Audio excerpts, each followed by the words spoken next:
Sabe aquela lista enorme de nomes antigos logo nas primeiras páginas do Novo Testamento? É super comum a gente simplesmente pular essa parte, né? Afinal, são nomes dificílimos de pronunciar e numa leitura rápida parecem não fazer o menor sentido. Mas no nosso mergulho de hoje, vamos descobrir por que essa lista, que parece tão entediante à primeira vista, na verdade esconde algo de cair o queixo. Isso nos leva à primeira parte do nosso estudo, o segredo na genealogia. Porque parando para analisar com calma, a gente percebe que não é só um registro burocrático de quem gerou quem. Trata-se de uma mensagem oculta, algo estruturalmente revolucionário. O que levanta uma questão central para a gente pensar juntos. Por que uma lista chata de nomes esconderia o maior segredo da história? Quer dizer, por que o Messias, o Salvador prometido desde o início dos tempos, escolheria entrar no mundo através de uma linhagem de sangue cheia de escândalos? Bom, para qualquer pessoa que em algum momento já se sentiu com falhas, indigna ou até muito distante de uma trajetória espiritual, a resposta que vamos desvendar hoje muda absolutamente tudo. Acontece aqui um verdadeiro choque de expectativas. Pensa no que o senso comum esperaria. Uma família real perfeita, uma linhagem pura, impecável e sem manchas, totalmente digna de um rei divino. Mas a realidade crua revelada pelos textos antigos nos mostra uma linhagem pontuada por assassinos, prostitutas, traidores e reis incrivelmente corruptos. É literalmente uma árvore genealógica formada por pessoas que a imensa maioria da sociedade preferiria esconder no fundo do armário. E aqui entramos na parte 2, heróis improváveis e imperfeitos. É exatamente o peso dessa imperfeição toda que torna a jornada cronológica dessa família algo tão fascinante. A coisa toda começa a tomar forma há quase 4.000 anos, e é incrível observar como a promessa sobrevive no meio do puro caos humano. Abraão escuta uma voz e deixa toda a sua segurança para trás. O tempo passa, e o nascimento milagroso de Isaac mantém a promessa viva. Mas aí, presta atenção na sequência. Vem Jacó. Ele era o filho mais novo, o trapaceiro, conhecido por enganar o próprio pai para roubar a bênção do irmão mais velho. E mesmo assim, a linhagem continua através dele. Depois, chegamos a Judá, que protagoniza um dos maiores escândalos já registrados. O encontro extremamente vergonhoso com a própria nora Tamar, após confundi-la com uma prostituta. A promessa simplesmente caminha pela mais pura imperfeição humana. Os séculos vão passando e a história mergulha em tempos de extrema provação. A linhagem enfrenta 400 anos de amarga escravidão no Egito, seguidos pela libertação sob o comando de Moisés, atravessando o Mar Vermelho. Por fim, chegamos à difícil conquista da Terra Prometida. E é bem lá, no meio de batalhas e caos, que mais uma figura completamente inesperada surge para integrar essa realeza. E o foco aqui vai todo para Raabe. Ela não era israelita. Era uma cananeia, estrangeira e uma prostituta na cidade de Jericó.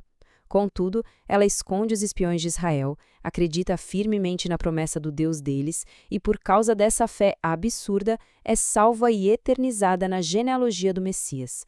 É o registro de uma pessoa totalmente marginalizada que, contra todas as probabilidades da época, ganha um papel de realeza.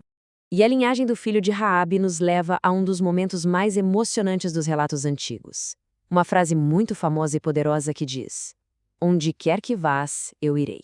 O teu povo será o meu povo, e o teu Deus será o meu Deus." Quem fala essas palavras de amor e lealdade é Ruth, uma jovem viúva moabita, vinda de um povo frequentemente desprezado pelos israelitas. Ela perdeu o marido, perdeu quase tudo, mas escolheu a lealdade inabalável à sogra em vez de voltar para o conforto da sua terra. E foi lá, catando sobras num campo, que ela conheceu Boaz, casou-se e garantiu de vez seu nome na história. Dando um salto, vamos mergulhar agora em uma das figuras mais complexas de toda essa árvore, o bisneto de Ruth, o famosíssimo rei Davi. A dualidade da natureza humana dele é assustadora. Como herói, a gente vê o jovem menino que derrotou o gigante Golias, o poeta supersensível que compôs os Salmos, um homem de imenso poder espiritual. Mas a figura do pecador nos dá um soco no estômago. O homem maduro que cobiçou Batseba, esposa de outro cara, e que, num ato deliberado para encobrir uma gravidez indesejada, planejou e ordenou o assassinato do marido dela, Úrias. É um contraste devastador. Parte 3. A queda e a maldição. Porque é exatamente do segundo filho de Davi com Batseba, o rei Salomão, que os erros passados viram o gatilho para uma nova e sombria era no reino. A extensão da corrupção que vem depois é simplesmente chocante. Ocorre uma sucessão trágica de reis como Acaz, Manassés e Amon, que assumem o poder e cometem atrocidades que a gente mal consegue imaginar. Eles adoraram ídolos, chegaram ao extremo absurdo de sacrificar crianças no fogo e encheram as ruas de Jerusalém de sangue inocente. A nação inteira ficou por um fio, à beira do colapso absoluto. E como era de se esperar, o desastre acontece. Esse é aquele momento da história onde tudo parece realmente perdido. Primeiro, o Império da Babilônia invade, destrói o templo sagrado e leva grande parte da população cativa. Segundo, a família real que carregava a promessa milenar é profundamente humilhada e exilada. E o terceiro ponto é o golpe de misericórdia. O profeta Jeremias amaldiçoa categoricamente o rei derrotado, Jecônias, declarando que nenhum de seus descendentes naturais jamais se sentaria no trono de Davi. Ou seja, o herdeiro direto da promessa está legalmente e espiritualmente amaldiçoado. Acabou. Mas aí entramos na parte 4, o ramo sem maldição. Após essa maldição e longos 400 anos de um profundo silêncio onde o céu parecia de portas fechadas, a tensão chega ao limite máximo. E é no ápice dessa desolação, numa cidadezinha chamada Nazaré, envolvendo um humilde carpinteiro chamado José e uma jovem chamada Maria, que as peças se encaixam de um jeito genial. Olha essa sacada. Do lado esquerdo, a linhagem de José. Ele descende da linha direta de Salomão e daquele exato rei amaldiçoado, Jecônias. Se o Messias nascesse como filho biológico de José, herdaria a maldição e estaria fora. Mas, do lado direito, Maria tem sua própria descendência ligada a Davi por um filho diferente, Natã. É uma linha paralela, limpa e completamente livre da maldição. Ao nascer de Maria por um milagre, contorna-se a maldição sanguínea, enquanto a filiação adotiva de José mantém intacto o direito legal ao trono real. É uma engenharia histórica simplesmente brilhante.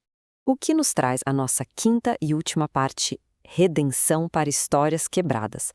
Afinal, por que os relatos escolheram começar com essa árvore genealógica tão espinhosa? A grande resposta é que a salvação foi escrita com uma caneta mergulhada em tinta manchada.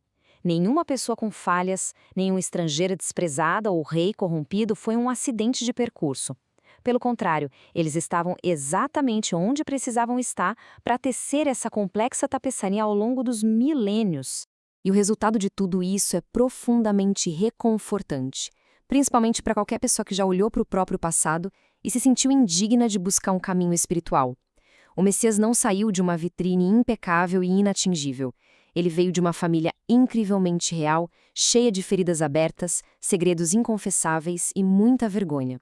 Isso prova, sem sombra de dúvidas, que a espiritualidade nunca foi um clube VIP exclusivo para os puros e infalíveis. Ela abraça abertamente o ser humano quebrado, imperfeito e rejeitado. Só para recapitular os marcos dessa jornada, basta lembrar da bagunça toda. O escândalo de Tamar, o passado estigmatizado de Rabi, o desespero de Ruth, a falha moral letal de Davi e a inescapável maldição sobre Jeconias. Todas essas pessoas, com passados super pesados, tiveram papéis fundamentais. A escuridão no passado de cada um deles não foi motivo de desqualificação para o processo de redenção. Isso nos deixa com uma pergunta final muito provocativa. Se a história mais reverenciada já contada foi construída justamente sobre os alicerces da quebra humana e da imperfeição, existiria algum passado fragmentado demais para impedir uma jornada espiritual genuína? A realidade dessa antiga linhagem desmonta de vez qualquer sentimento de indignidade. Mostra claramente que vidas complicadas não são obstáculos irreparáveis. Muito pelo contrário, frequentemente elas são a própria matéria-prima de transformações profundas. Espero que essa nossa análise tenha trazido uma nova perspectiva para todo mundo que acompanhou. Um grande abraço e até a próxima.